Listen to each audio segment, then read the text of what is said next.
Hi everyone, my name is T. In this video today, we're going to be learning about the word là, one of the top 10 words in Vietnamese.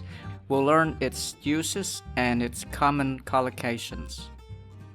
Là is used before a noun to introduce names, content, or other kinds of information. For example, who are you? Anh là ai? Anh là ai? Anh là ai? Rất là or rất ư là or rất chi là is used before an adjective to emphasize a subjective opinion about someone's or something's quality. For example, he is so very handsome. Anh ấy rất là đẹp trai. Anh ấy rất là đẹp trai. Anh ấy rất là đẹp trai. Nói chung là is used to express a conclusion, a summary, a generalization, like generally speaking, basically, the bottom line is, to make a long story short. Long story short, I like you. Nói chung là anh thích em. Nói chung là anh thích em. Nói chung là anh thích em. Toàn là is used before a noun to express a large quantity, the vast majority of something or a group. There are so many children here, or the vast majority here are children.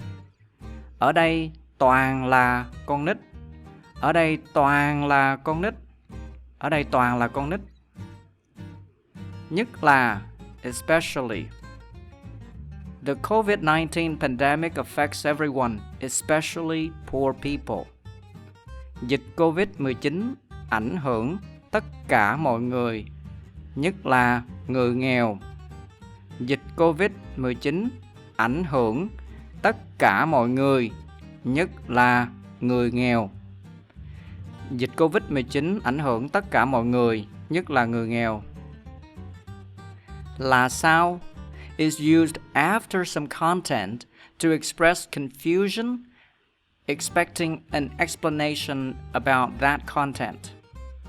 What do you mean by autism? Tự kỷ là sao?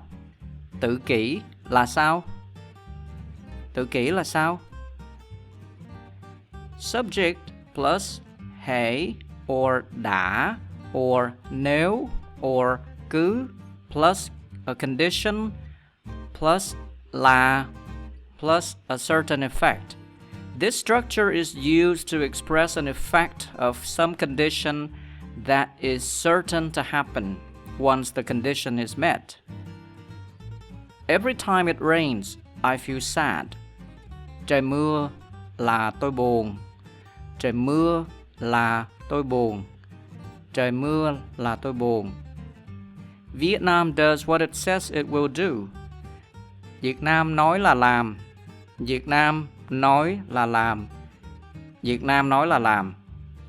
Adjective plus ơi là plus the same adjective.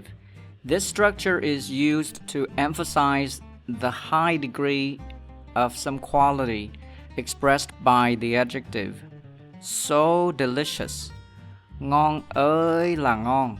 Ngon ơi là ngon. Ngon ơi là ngon. So hideous. Xấu ơi là xấu. Xấu ơi là xấu. Xấu ơi là xấu.